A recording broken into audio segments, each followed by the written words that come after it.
there was a person in my hometown, very successful, and I got to know him because we had mutual friends, and one of my friends was a colleague, and so they all hung out together, and they kind of took me in, and we would hang out from time to time. And around the holidays, um, he ended up committing suicide.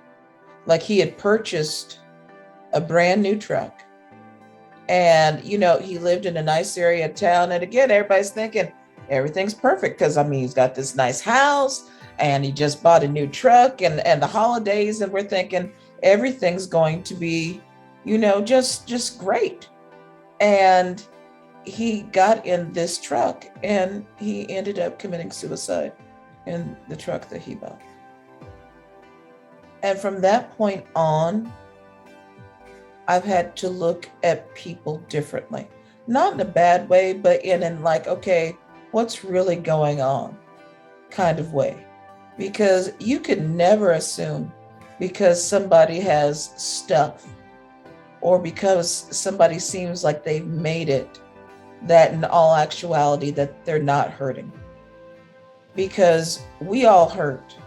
And if you're not hurting now, you'll probably be hurting in the future, because we all go through some deep stuff. We're not always on the mountain. There's a lot of desert times, and there are a lot of deep times where you just wonder, okay, why am I here? What am I doing? And life just lands a blow that you're like, I don't even know how to recover from this. So what I've tried to do is to listen, and to listen without judgment. And I'm a very huggy person anyhow. That's part of the way that I express myself to people.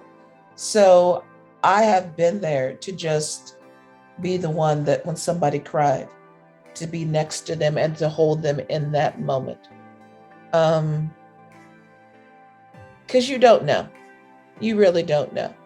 And even people who want to lash out at you for whatever reason, a lot of times it's not even about you. They're just in painful situations, and they're taking their stuff out on you. So I try to be mindful of that.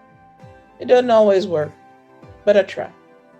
But just literally being there and listening. I think listening is half of the answer. It's just being there and listening and connecting, and not trying to provide answers. I don't have all the answers. And if you had gone back to me at 19 and said, well, this is what you need to do, A, B, and C, then you're not hearing me, because these are things that I have to grapple with myself. You can't give me some form list of things I need to do. You just need to be there to let me express and share my deepest thoughts. And then once you've done that, and I'm being vulnerable with you, don't make it weird for me the next time we see it, because that's another piece too. Now that I've gone there with you, don't use my thoughts against me. Don't try to think you can psychoanalyze me and give me a plan to help me out the pit, because maybe someday you'll be in the pit and you're going to need me as much as I needed you at that time.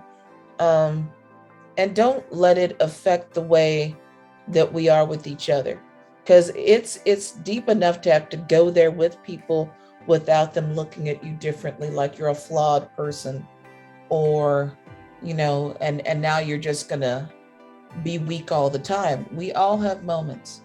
We all have things to get through. And I just wish that we would treat each other in a sense with kid gloves, instead of always just being on, I don't want to say the attack, but being on some kind of fix it, like I need to fix this person, or I need to fix the situation. Sometimes you can't fix it. Sometimes you just have to let that person deal with whatever it is that they're dealing with. But your way of being there is to just be there and to allow them to talk, allow them to process. If they come up with some crazy stuff, let them say that too, because at least they're trusting you enough with all of their junk that you just need to let them say what they need to say. So I would hope that, and I did youth ministry for quite a long time. And there were a number of times where kids would be in those vulnerable situations, especially if we had like a close to God kind of moment, and folks would want to share, like, you know what, I'm really struggling in this area. Let's talk about it. Because I know that you can't necessarily talk to your parents about it, but you can talk to me. And you know that the information is not going to go anywhere because I got you. I hear you. And I've been in that boat. So I'm not going to divulge your stuff because I wouldn't want anybody to divulge my stuff.